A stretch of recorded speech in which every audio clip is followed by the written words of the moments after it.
आप सभी का एक बार फिर से टॉप 1000 जीके क्वेश्चन में स्वागत है। आज हम क्वेश्चन नंबर 31 से 40 के बीच की बात करेंगे। क्वेश्चन नंबर 31 है, रेडियो का आविष्कार किसने किया था? रेडियो बहुत ही महत्वपूर्ण संचार का साधन रहा है। और हालांकि आज का जो दौर है वो ऑडियो विजुअल हो चुका है, लेकिन एक समय रेडियो की जो वैल्यूएशन थी और इसकी जो जरूरत थी बहुत ज्यादा थी। और रेडियो को जो आविष्कार किया था वो करने वाले थे इटली के एक निवासी मार्कोनी। मार्कोनी ने रेडियो का आविष्कार किया, तो याद रखना है मार्कोनी रेडियो का आविष्कार करने वाले थे। क्वेश्चन नंबर 32 की बात करें, नेक्स्ट क्वेश्चन है, रेडियो एक्टिविता की खोज किसने की? रेडियो एक्टिविता वो अवस्था होती है जिससे कि किसी भी पदार्थ से कुछ किरणें निकल रही होती हैं, वो जो स्वतः निकल रही होती हैं, तो उसको बोलते हैं रेडियो एक्टिविता। जैसे कि अल्फा बीटा गामा किरणें निकल रही होती हैं। इस प्रक्रिया को खोजने का जो काम किया था उनका नाम था हेनरी ब्रेकेल। Henry brachial. तो संबंध है रेडियो एक्टिविटी का संबंध किससे है? हेनरी ब्रेकेल से है।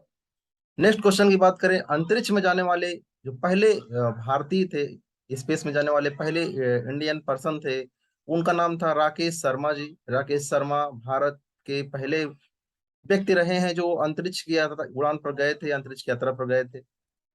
अगर हम विश्व की बात करें, अंतरिक्ष में जाने वाले विश्व के पहले व्यक्ति कौन थे, तो ये थे रूस के यूरी गागरिन। यूरी गागरिन अंतरिक्ष में जाने वाले पहले व्यक्ति कौन थे? यूरी गागरिन, रूस के।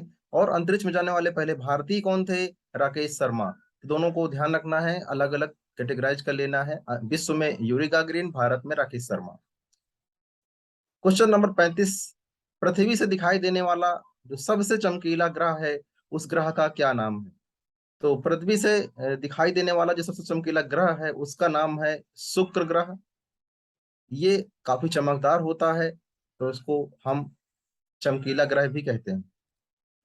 चलते हैं अगले क्वेश्चन की तरफ। क्वेश्चन नंबर 36, पेनाल्टी स्ट्रोक शब्द किस खेल से जुड़ा हुआ है? पेनल्टी स्ट्रोक किस खेल से जुड़ा हुआ है?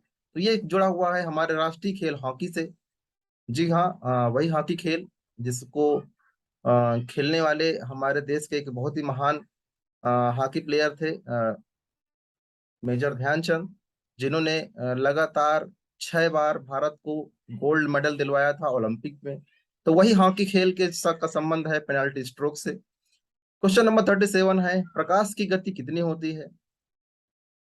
तो दोस्तों, प्रकाश बहुत तेजी से चलता है और इसकी जो चाल होती है around 3 lakh kilometre, 3 lakh kilometre प्रति सेकेंड। आप समझ सकते हैं कि 3 लाख किलोमीटर कितना दूरी हो सकता है, और 1 सेकंड में इसकी दूरी तय होती है। तो आप समझ सकते हैं कि ये बहुत ज्यादा दूरी है। और जो पृथ्वी से और सूर्य के बीच की जो दूरी है, जैसे पिछले हमने भाग में चर्चा की थी, तो वो था 15 करोड़ किलोमीटर। 15 करोड़ किलोमीटर की दूरी सूर्य का प्रकाश तय करता है, और अराउंड 8 मिनट में सूर्य का प्रकाश धरती तक आ जाता है। तो आप समझ सकते हैं कि कितनी तेजी से ये चलता होगा। 15 करोड़ किलोमीटर की दूरी मात्र 8 मिनट में सूर्य का प्रकाश तय कर लेता है। नेक्स्ट क्वेश्चन है, प्रकाश वर्ष का संबंध किससे है?